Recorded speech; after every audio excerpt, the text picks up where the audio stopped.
এ পর্যন্ত 4 থেকে 500 কোটি টাকা জরিমানা নিয়েছে। আমি সম্পূর্ণ দায় দায়িত্ব দেবো বিস্ফোরক কর্মকর্তাদের উপর। তাদেরকে এই টাকা ফেরত দিতে হবে আমাদের ব্যবসায়ীদেরকে। আগামী 20 তারিখের পর যদি সরকার আইন সংশোধনের পদক্ষেপ না গ্রহণ করে, তাহলে সারা বাংলাদেশে একযোগে সব টেকনিশিয়ান তার কাজ বন্ধ করবে। প্রতি কন্টেনারে পার ডে ড্যামারেজ 70,000 টাকা ডিজি গুডস হিসেবে এটা কাউন্ট করা হয়, যার কারণে পণ্যের দাম বেড়ে যায়। এই দায় সম্পূর্ণ বিস্ফোরক পরিদপ্তরকে নিতে হবে। মানতে হবে, মানতে হবে। আমাদের দাবি, আমাদের দাবি। এই দায় বিস্ফোরকের। আজকে আমরা এখানে নির্যাতিত হওয়ার পরেই মানববন্ধনে অংশগ্রহণ করেছি। আমি কিছুদিন আগে এখানকার যে প্রধান বিস্ফোরক কর্মকর্তা, আমি তার কাছে এসেছিলাম। একটি গ্যাস পড়ে আছে ওখানে, 2 মাসের ড্যামারেজ হচ্ছে। ওনাকে বললাম, আমি যখন পরিচয় দিতে গেলাম ব্রামার, উনি বললো যে আপনি ব্যক্তিগত কাজে আসছেন, ব্রামার পরিচয় দিবেন না। উনি আমাকে বসতে পর্যন্ত বললেন না। ওনার কথার যে অহমিকা, এই অহমিকায় উনি অস্থির। এই আবুল হোসেন সাহেব এখানে আর ওনাকে আমরা দেখতে চাই না। আমরা সরকারের কাছে আহ্বান জানাই, আমরা উপদেষ্টার কাছে আহ্বান জানাই, সচিব মহোদয়ের কাছে আহ্বান জানাই, ইনার মতো কর্মকর্তার এখানে প্রয়োজন নাই। আপনি অন্য কোনো কর্মকর্তাকে এখানে পাঠান। বাংলাদেশ স্বাধীন হওয়ার 50 বছর পরেও 1984 সালের আইন দ্বারা এই বিস্ফোরক পরিদপ্তর কিভাবে চলে, এটা আমাদের প্রশ্ন। আমরা এই 84 সালের আইন দ্বারা চলার কারণে আমাদের প্রতি কন্টেনারে 70,000 টাকা জরিমানা দিতে হয় পার কন্টেনারে।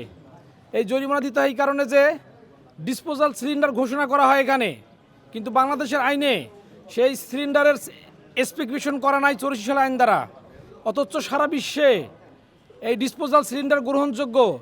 ইউনেফ, ইউএনডিপি স্বীকৃতি দিয়েছে, কিন্তু আমাদের দেশে স্বীকৃতি দেয়নি। করতে পারেনি কেন? এই বিস্ফোরক পরিদপ্তরের কারণে।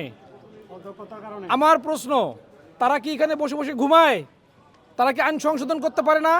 দেশ স্বাধীন হওয়ার পরেও সেই পুরাতন আইন দ্বারা আমাদেরকে জরিমানা করা হচ্ছে। এ পর্যন্ত 4 থেকে 500 কোটি টাকা জরিমানা নিয়েছে। আমি সম্পূর্ণ দায় দায়িত্ব দেবো বিস্ফোরক কর্মকর্তাদের উপর। তাদেরকে এই টাকা ফেরত দিতে হবে আমাদের ব্যবসায়ীদেরকে। তারা লাইসেন্সের জন্য যারা আমরা আবেদন করেছি, লাইসেন্স আবেদন পড়ে থাকে গোডাউন লাইসেন্স 5 মাস, 6 মাস, 7 মাস, 1 বছর তারা ঝুলন্ত রাখে। তারা কি সরকার থেকে বেতন নেয় না? আমরা কি রাজস্ব দেই না? সেই রাজস্ব থেকে কি তাদের বেতন হয় না? আমার প্রশ্ন, আমাদের এই কাজগুলো তাদের সলভ করতে হবে দ্রুত। যদি উনি পদক্ষেপ না নেয়, তাহলে আমরা বৃহত্তর আন্দোলন গড়ে তুলব। আমি আজকে বলতে চাই, যিনি এখানে প্রধান বিস্ফোরক কর্মকর্তা রয়েছেন, তার কোনো মানবিকতা নেই। কথা আমার স্পষ্টই। আমি বলতে এসেছি, একটি প্রথম শ্রেণীর সংগঠনের প্রেসিডেন্ট হিসেবে উনি সম্মানটুকু দেখালেন না।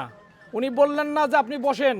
আমি পরিচয় দেওয়ার পর ওনার সামনে দাঁড়িয়ে থাকলাম অবলীলায়। উনি কিছু মনে করলেন না। উনি মনে করলেন উনি অনেক বড় কর্মকর্তা। আমাকে দেখে মনে হলো উনি দেশের প্রেসিডেন্ট। আমি বৃহত্তর কর্মসূচি ঘোষণা করি, যদি আমরা নির্বাচন পর্যন্ত দেখব। আগামী 20 তারিখের পর যদি সরকার আইন সংশোধনের পদক্ষেপ না গ্রহণ করে, তাহলে সারা বাংলাদেশে একযোগে সব টেকনিশিয়ান তার কাজ বন্ধ করবে। কোনো কাজ কোথাও হতে দেওয়া হবে না, হবে না। আমরা যেহেতু এটা চালিকা শক্তি, এই সংগঠন, আমাদের ব্রাহ্মণ সংগঠনকে তারা ঠিক মর্যাদা দিচ্ছে না। কথা বলার পরেও তাদের যে অহমিকা, দাম্ভিকতা তারা ধরে আছে, সেটা মাপ চেতে হবে তাদেরকে। আমি বলতে চাই যে 54 বছরের যে আইন, সেই আইন দ্রুত বাতিল করুন। আমাদের যে পেনাল্টি কাটা হয় 70,000 টাকা করে পার কন্টেনার, সেটা দ্রুত ব্যবস্থা নিন বন্ধ করার। না হলে আমরা 20 তারিখের পরে আমাদের কর্মসূচিতে যাব। আজকে যারা উপস্থিত হয়েছেন সাংবাদিক ভাইরা, আপনারা সমাজের দর্পণ, আপনারা এই খবরগুলো জানিয়ে দিবেন সরকারের কাছে, যেন চলে যায়, দেশের মানুষ যেন জানতে পারে যে গ্যাসের দাম কেন অস্থির হয়। তাদের অবহেলার কারণে দিনের পর দিন পড়ে কন্টেনার পড়ে থাকে। প্রতি কন্টেনারে পার ডে ড্যামারেজ 70,000 টাকা ডিজি গুডস হিসেবে এটা কাউন্ট করা হয়, যার কারণে পণ্যের দাম বেড়ে যায়। এই দায় সম্পূর্ণ বিস্ফোরক পরিদপ্তরকে নিতে হবে। আমাদের দেশে যে সিলিন্ডার আসতেছে, সেগুলো ইন্টারন্যাশনাল ডিসপোজাল সিলিন্ডার ঘোষণা করা। আমাদের দেশে তারা এটা মানতেছে না, যার কারণে প্ল্যান্ট এটা হচ্ছে। আমাদের যে ওয়্যার হাউস বা গোডাউন যে লাইসেন্স হওয়ার পরেও ঠিক হয়েছে কিনা তারা পরিদর্শনে যায়। পরিদর্শন করে আসার পর যদি গোডাউন ঠিক না থাকে তারা বাতিল করে দিবে। অতএব ঠিক হওয়ার পরেও তারা দিনের পর দিন এগুলো ধরে রাখছে, গোডাউন লাইসেন্স দিচ্ছে না, পরিবেশ অধিদপ্তর বরাদ্দ দিচ্ছে, গ্যাস পোর্টে চলে আসতেছে, এই বিস্ফোরকের লাইসেন্সের কারণে গ্যাস আনতে পারতেছে না। আমরা ইউএনডিপি থেকে আমাদের দেশের জন্য যেটুকু কোটা থাকে সে কোটা আমাদের দেশে ঢোকা না পড়ার কারণে, না ঢোকাতে পারার কারণে আমরা ইন্টারন্যাশনালি আমরা লুজার হচ্ছি, আমরা গ্যাস আনতে পারতেছি না, এখানে দামটা বৃদ্ধি পাচ্ছে। এখন যেটা উইন্ডো সিস্টেম হয়েছে, প্রি পারমিশনের জন্য আবেদন করলে দেখা যায় যে এটা অবশ্য 1-2 ঘন্টায় হওয়ার কথা। অনলাইনে সাবমিট করে একজন দেখবে, চেক করবে, দিয়ে দিবে, লাইসেন্স তাদেরই।